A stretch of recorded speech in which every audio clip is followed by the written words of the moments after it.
Previously on Kangazang Remote Possibilities, champion idiot Jeff Spooner and his alien barber Ray Scump are on the way to Ray's idyllic home planet of Kangazang.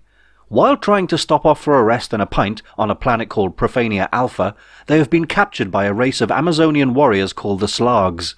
Unfortunately, the queen of the Slags is none other than Shelley Bakerloo, a very disgruntled and bald ex-girlfriend of Ray's father. She plans to punish Jeff and Ray in a number of hideous ways. Chapter 4. The Trials of a Hero. Jeff, still nervous and shaking, was shown into the armory. He assumed that he was to be a gladiator of some kind and was being primed for combat. The guard handed him some basic clothing, rough linen trousers, a baggy overhead shirt, and some simple leather plate armor. He put them on and slipped on a pair of boots which resembled wellies made of brown leather. Taking a look around the walls of the room, he saw a large collection of various weapons, from short daggers to savage-looking axes. But before he could decide on one, he was grabbed by the arm and led out. He was escorted to a small chamber with a marble table, upon which rested 2 plates of exotic-looking but appetizing food. The thought of a hot meal was welcome, but would have been a little more welcome if he hadn't remembered the old Earth tradition of giving a condemned man one last hearty feed before he was put to death. He was directed by his guard to sit at the table, which he did, and the guard backed off to leave him in peace while he ate. The plates were filled with a multicolored assortment of odd-shaped vegetables, 2 thick orange steaks, some smaller chopped plants, possibly chips, and the whole thing was surrounded by a thick purple sauce that looked rather like pureed blackcurrant jam. It smelt vaguely of lavender with a hint of nutmeg. Weird, yes, but not so off-putting that he'd refuse it. Grabbing the 2 forks provided, Jeff tucked in, first hacking off a chunk of orange steak.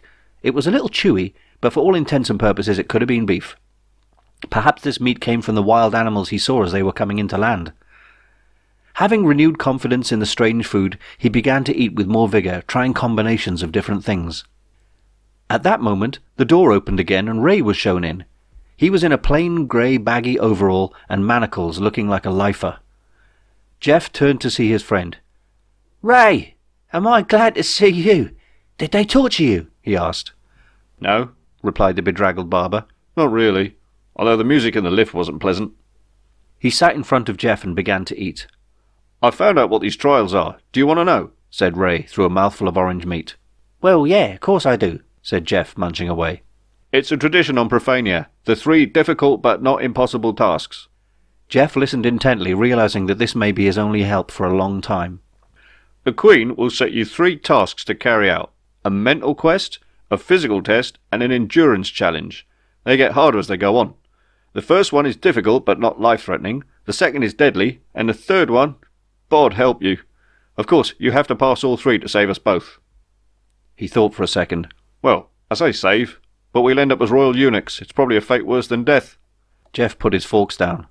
"I'll do me best, Ray. Don't worry about me. You just think of a way out of here, and I'll try and get us through the trials. Then we make our escape, okay?" Ray was taken aback. This was a heartwarming show of bravery on the human's part. "You're a good man, Geoffrey Spooner. God bless you." The 2 friends shook hands and finished their meals. As soon as they had finished eating, the guards separated the prisoners and took them to their own individual cells for the night. Darkness splattered over the planet. Jeff paced the dusty floor of his cold cell, wondering what would become of him. He sat in a corner, looking at the moonlight poking through the iron bars of his only window. Half-heartedly, he stood up and grabbed the bars. He tried shaking the bars on his window, and to his surprise, the mortar crumbled and they came out easily. Perhaps this could be his chance for freedom.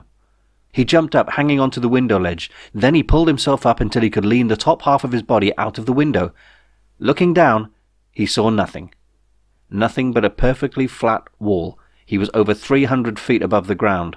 So unless he had about 200 bedsheets to tie together, he wasn't getting out that way, which he didn't. In fact, he had no bedsheets. He twisted his head and neck around as far as possible and looked up. Nothing again, except more flat wall. No drain pipes, ledges, cracks, or flagpoles to climb on. Sighing an utterly defeated sigh of defeat, he cursed his luck. "Oh, God," he wailed. "I'm doomed. Absolutely bloody doomed." Just then, he heard a reply. "Cheer up." Jeff looked to his right and saw Ray, 30 feet away, hanging out of his own cell window in the same way. He looked rather in pain. "At least you're not stuck in a window." When the morning came, it arrived far too early and not at all welcome by Jeff and Ray. They were violently woken by the sharp clanging of soldiers' boots bashing against the steel doors of their respective cells. Ray was dragged whimpering out of his cell and down the left corridor, while Jeff was dragged in a similar fashion to the right. The tall, golden-clad and curvaceous soldier said nothing as she pulled him by the shoulder, and together they marched down the longest of corridors until they were outside the rear of the palace. A huge sandy courtyard, surrounded by a wall of at least 20 feet in height, stretched out in front of him. For the first time, he realized that he didn't even have Ray at his side to provide him with facts and figures and good old-fashioned moral support. He was alone, about to fight for his life, on an alien planet, ruled by a completely insane Cockney bird who made his devious ex-fiancée seem like Mary Poppins. Talking of the lunatic Amazonian, Queen Shelley watched the terrified human as he waited for his first challenge up in a large balcony above the courtyard. Behind her, Ray was manhandled in, still wearing the manacles. Turning around, the Queen, in yet another exotic hairpiece, a lush red number, smiled a false smile of welcome. "Morning, scamp," enthused the Queen sarcastically. "We're going to have a right old giggle today, watching your little chum take the trials, and when he pops his clogs, I'm going to giggle a bit more watching your noggin get the chop." Ray clamped a hand around his neck protectively. He feigned bravery. Your overconfidence is your weakness. The Queen looked back at him with a sarcastic grin. "Your faith in that muppet is yours." Still, Ray continued to goad her. That muppet down there is my friend, a man of honour, of intelligence and wisdom, with a nerve of pure steel. You won't break him, he declared proudly. "Is that right?" said the Queen, looking down at the lone figure below. "So why has he just wet himself then?" she asked. Ray's head sagged in despair. Oh, my bod, he whispered. The Queen looked out of the sandy courtyard. Addressing the hundreds of women, the slugs of Profania, lined up atop the walls, she called for silence. "Shut up! Let the first trial commence!" she roared, greeted with cacophony. Down on the sandy floor, Jeff swallowed hard as the jeering and shouting shook him to the very core. 3 soldiers approached him, each one brandishing an ornate glass bottle. Inside each of the bottles was a rolled-up piece of parchment. He looked at the bottles and realized that he had to choose one. As soon as he picked the middle one, the soldier smashed the bottle over his head. Jeff yelped in agony as the bottle broke and showered him with green glass. Dazed momentarily, he wobbled on his feet and noticed the piece of parchment was still on his head. Picking it up off his head, he unrolled it and read the words, "Mental Test."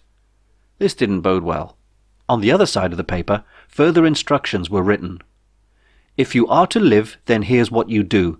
Teach us something that we never knew." Jeff had a think. This was a pretty advanced civilization, with laws, politics, and knowledge. What could he possibly teach them that they didn't already know? He racked his brain but couldn't think of anything at all. Stumped, he resigned himself to his fate. This was a planet totally inhabited by women, as far as he knew. What would a woman never previously know? What fact, what tiny nugget of information could he impart to a civilized race? Just then, the spark of logic suddenly burst into life somewhere deep in his synapses. Eureka! He turned around and looked up at Ray, who looked down nervously. Jeff smiled broadly. And then he explained the offside rule in football. 1 down, 2 to go. As a historical note, the star system of Profania is one of the oldest in the galaxy. It is a smallish solar system surrounding the star Profania Major. The planets in the system are 6 in number and are named thus: Bloodyell, Swordorf, Bullsheet, Howlysheet, Screw You, and the largest, Profania Alpha, which is the planet upon which our intrepid heroes find themselves fighting for their liberty, ideals, and gonads, if not their lives. Profania Alpha is in fact populated by 3 distinct species. These are the Slags, the Yobs, and the indigenous animal species called the Hoppers. The Slags are a race of female warriors, as we have seen. Legend tells of a small band of physically perfect cloned women who set up their domain centuries ago. They only use men for the purpose of reproduction, and rather like the mating habits of the earth spider, they eat the unfortunate male once he has served his purpose. To establish the viability of the male in question, they created the trials known as the 3 difficult but not impossible tasks. The man who survived these tasks would be decreed fit for use in the siring rooms, helping to breed as many more Slags as possible.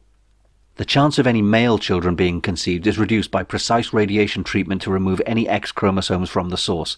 It's not pleasant. Once the male is, shall we say, used up, he is cleaned, stripped, rolled in breadcrumbs and served up with various large fruits occupying his bodily orifices, and in certain occasions, chips. For thousands of years the Slugs have been at war with the Yobs. Much like the Slugs in their extreme beliefs and fanaticism, the Yobs are another warrior race composed entirely of men.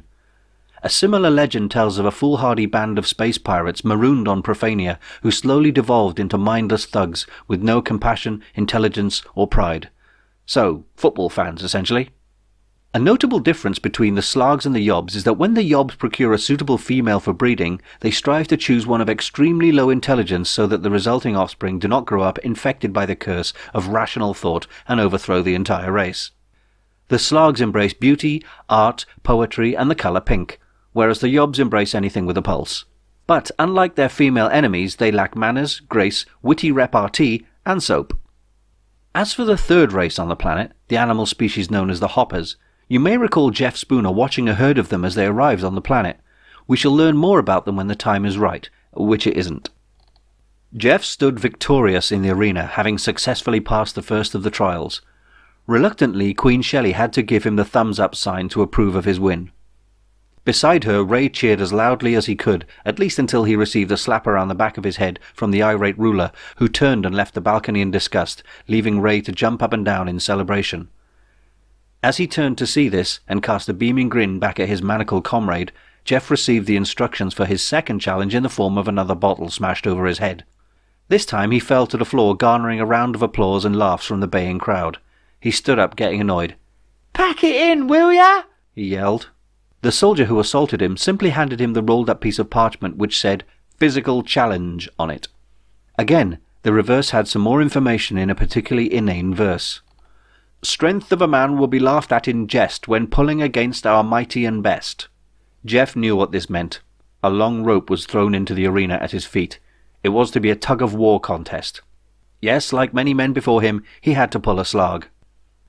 The soldier holding the challenge bottle stepped aside, and from behind her came the champion of the Slugs, the strongest and most physically perfect of the women. Tall and imposing, she was clad in golden plate armor which clung to every impressive curve, and this armor was accented with pink feathers. The champion wore a reflective chrome mask with carved features, which made her resemble a 6-foot movie trophy. Jeff gulped. She was obviously a lot stronger than him, and to make matters worse, a rumbling sound coming from the ground shook any courage he had left right out of him, in gaseous form. The ground opened up to reveal a chasm between the combatants, 6 feet wide and hundreds of feet deep. The rope lay across the fissure, indicating that the loser of the contest would be pulled into the hole and fall to his or her death. Who are we kidding? There wasn't much chance of her death in this one.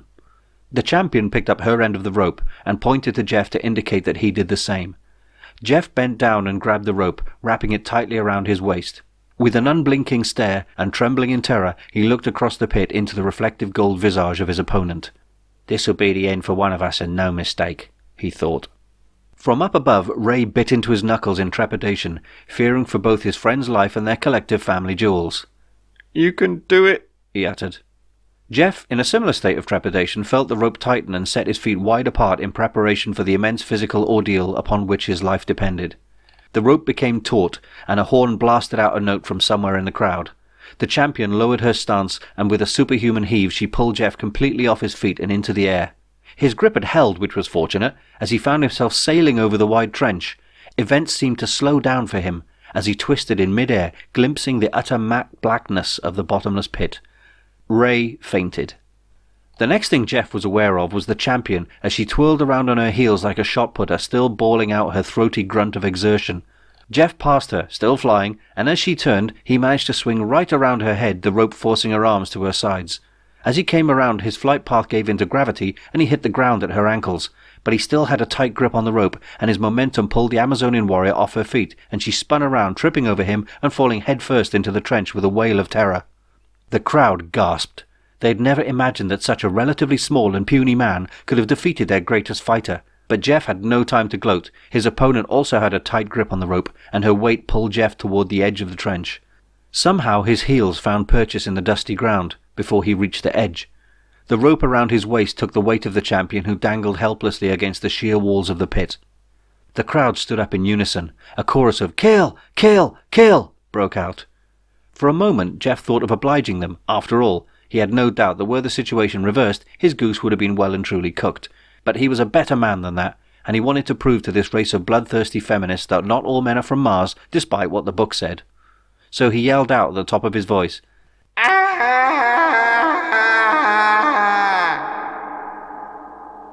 It wasn't exactly what he had planned to say, but he was, after all, in considerable pain. At least it silenced the crowd. Composing himself after the scream, he tried again. Listen, you bunch of nutters. I'm not killing anyone, you hear me? Forget it. All I wanted was a rest, some grub and a pint. And you can tell your mental case of a queen that I've passed 2 of her stupid tests, and I can pass the 3rd, all right? Bring it on. He looked down the trench at the champion, still hanging on for dear life. The defeated warrior tore her mask off with one hand, revealing Queen Shelley, exhausted and wigless, dangling by one hand. Fair enough, mate. Now help me get out of this hole. Jeff, although immensely shocked at the discovery, allowed himself a smile. For the first time in years he had the upper hand with a bird, and he was going to savour it. Promise me, he began, that if I pass the 3rd test, you let me and Ray go free. Swear it. He loosened his grip on the rope for a split second to underline his point. All right, Came the reply. I swear it, you can have your freedom. Nuts too, added Jeff. Nuts too, all right, called the Queen. Jeff heaved and slowly began to pull her up and out of the hole. He fell to his hands and knees as soon as the Queen had climbed out, utterly exhausted. The Queen walked over and held out her hand. Jeff took it gingerly, still expecting a judo throw or something sneaky, but instead she pulled him to his feet. Jeff noticed a newfound respect in her eyes, or at least he would have had he been looking at her eyes.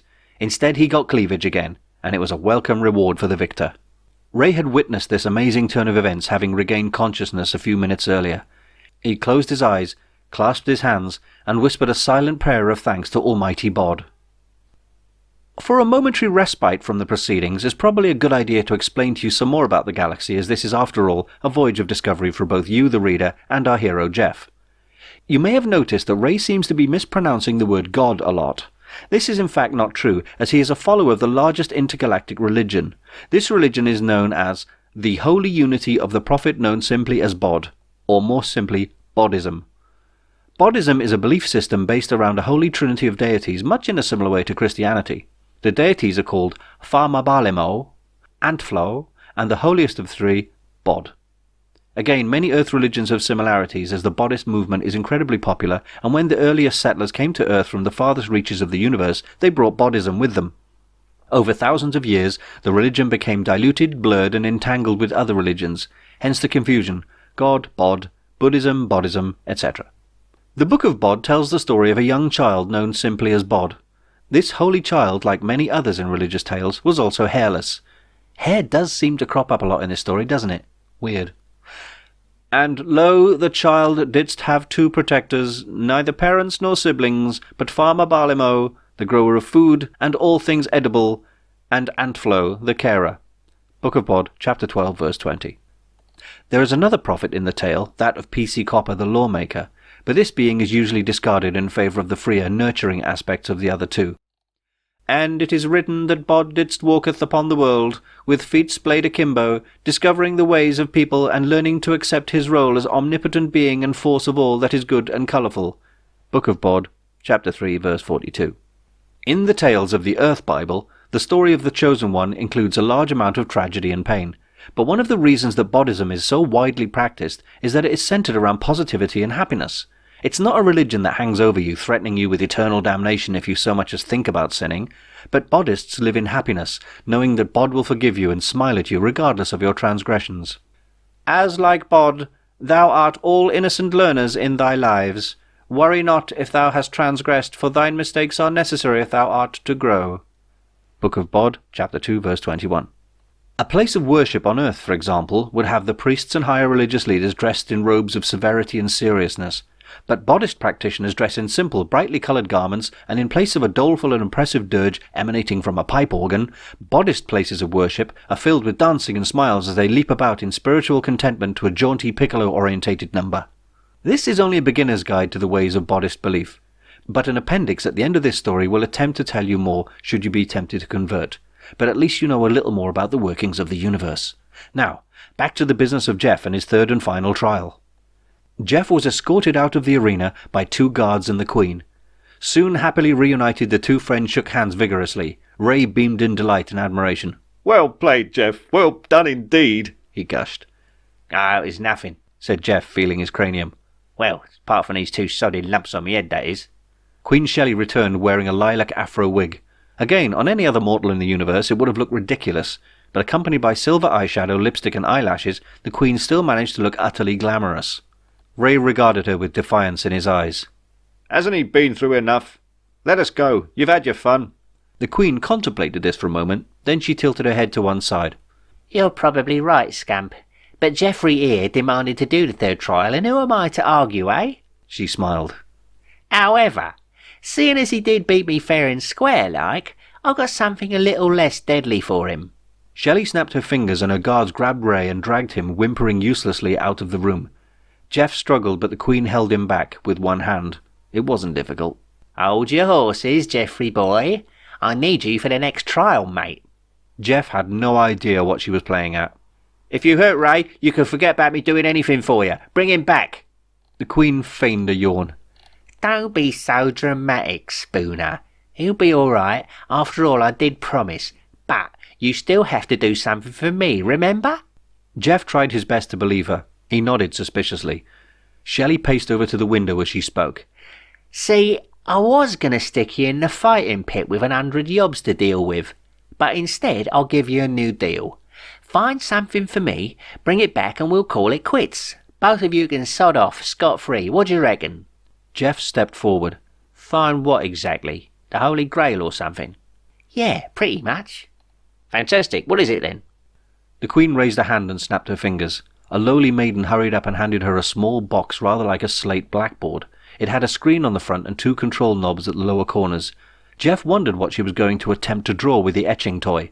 She handed it to him and the screen displayed some information, maps and graphics. Have a butcher's at this. We know it's on the planet and we know it's somewhere in Yob territory. They nicked it from us yonks ago. It's up to you to get your hands on it and bring it back to me. Then I'll let you go. No, hang on. Not only will I let you go, I'll give you anything you want. Deal? Jeff's dormant libido suddenly woke up. Anything?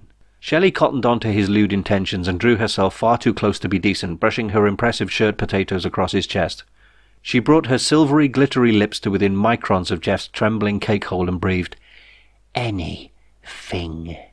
Jeff trembled at first and then found himself nodding enthusiastically. You got yourself a deal, your hottiness. Shelley smiled disturbingly and beckoned for a guard to open the doors. Jeff bounded out of the hall and down the corridor. Queen Shelley looked at her handmaiden still humbly standing at her side.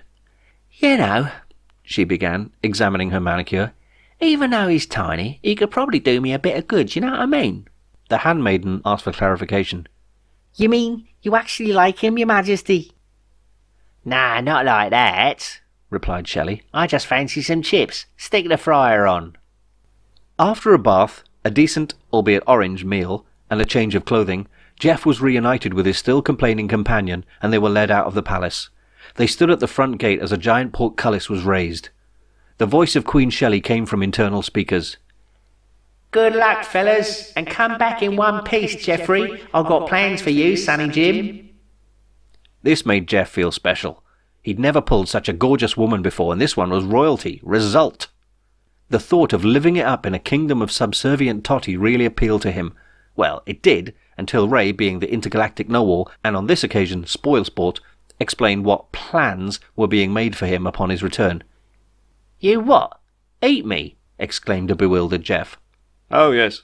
You'll get your lusty little pleasures first, of course. I dare say it'll last for the best part of 10 hours, but after that, it's dinner time, and Jeff's on the menu. Jeff couldn't believe it. Say that again. You'll be on the menu, repeated Ray. Jeff shook his head. No. Did you say 10 hours? Fantastic. He grinned the grin of a crazy person. Ray hung his head in despair. They began their journey, kicking up dusty clouds, and wandered off into the direction of the sunset. Ray looked over to his comrade. If we could make our way back to the palace under cover of night, maybe we could overpower some of the guards and escape this place. Jeff mulled it over. Nah, he sighed. It'd take us all night just to get back, and we'd be so knackered that the guards would mash us to a pulp without a fight. Hummed Ray. You're probably right. Mind you, Jeff went on, if the Queen fancies me, I might get off without the beating and move straight on to the loving. He grinned. This made Ray frown. You'll still be served up with chips later, though, in places where chips shouldn't go. Big chips, possibly crinkle cut. Or had you forgotten that part? Oh, yeah, said Jeff as his heart flushed like a toilet, any remaining thoughts of living quickly draining away. I hate your dad, Ray. The two weary travellers had been walking for what seemed like hours, so they decided to have a rest. Ray paced the plane and sighed again. I can't believe this. All I wanted was to go home. Why, oh why, is nothing simple anymore? He looked over at Jeff, who was contentedly playing keepy-uppy with a small pebble. The game ended when he forgot that it was a pebble and tried to head it. Ray sighed again. Why, oh why, aren't most things simple anymore? Nightfall closed in on the dusty plain like a velvet tablecloth, shrouding all in dense blackness. As there were no major cities to illuminate the horizon, nor streetlights, the stars were the only source of light. Pin-sharp and twinkling, they gazed upon the two lost souls. The two lost souls gazed back. They had found a small hill, at the base of which lay a number of huge boulders. The boulders sat in an almost perfect semicircle, ideal for shelter from the dust-laden winds. Both Jeff and Ray lay on their backs and looked up at the stars. Even Jeff had to admit that he was feeling a little homesick. Not for Earth, but just to be out there, flitting carefree and cavalier among the infinite planets. He made a concerted effort to try and get some sleep, curling up fetus-like against a large rock. Ray couldn't get comfortable. For some bizarre reason, the thought of being violated, skinned and devoured by attractive over-evolved cannibals wasn't conducive to a good night's rest. He looked around for a weapon of some sort, so that in the event of an ambush he might defend himself and his friend. Picking up a nearby stick, he swished it to and fro a couple of times, and then, noting that it was 4 inches in length, dropped it with a whimper of despair. Looking over at Jeff snoring away, he noticed a faint blue glow near his leg. He walked over and gently took out the digital slate pad that the Queen had given him. It occurred to him that he hadn't even been told what it was they were sent out to find. Somewhere in the recesses of Jeff Spooner's sleeping synapses, Kylie danced for him. He found himself seated in the front row of a deserted theatre where the delectable Miss Minogue was treating him to a private pole dance in which the diminutive Antipodean saucepot swung, shimmied, writhed and twisted her lithe frame around a highly polished chrome pole to the strains of her hit Confide in Me. Like a spoilt child, Jeff clapped enthusiastically. The dance progressed, and then it took an odd turn. As his fantasy woman began to peel her scant clothing off, rectangular strips of her skin peeled away too. But far from being raw and bloody, underneath showed that she was made of chrome, like the pole. Her silver shoulders glinted in the spotlight as she seductively crawled toward her bemused spectator. Jeff's eyes widened in amazement as she closed in on him almost close enough to touch. Then, with a flourish, she grabbed her nose and whipped her face off to reveal a polished silver visage. This would be enough to frighten most men, but Jeff, being the strange little man he was, found it even more of a turn-on. He remembered his bedroom wall as a teenager, upon which he had a poster of a chrome female robot, expertly airbrushed by a Japanese artist. It made him feel funny. Just as the dance was coming to its, for want of a better word, climax, the scene painfully exploded into a million stars, and Jeff felt a dull ache at the back of his skull. He awoke to find Ray squatting in front of him, holding the digital pad. "Ow!" cried Jeff, suddenly putting 2 and 2 together. Ray looked hard at him. You idiot! You know what you've done, don't you? You've sentenced us to death! Jeff sat up, rubbing his freshly bashed bonce. What are you on about? He asked, genuinely in the dark, both literally and figuratively. Ray brandished the pad in front of Jeff's face so that he could see the diagrams on the screen. This, he admonished, is the fabled universal remote. Jeff looked at it the only way he knew how, dumbly. So? He replied, equally dumbly. Ray bashed him on the head again with a pad. It's fabled, Jeff. Mythological. It's never been found and it never will. To most sentient species in the universe, it never even existed. So, what you're saying is we don't have much of a chance to find this thing then? He flinched as Ray waggled the pad again in a threatening manner. Well done, Einstein. Jeff looked up at his barber friend sulkily. You don't have to keep twatting me with that thing. End of chapter 4.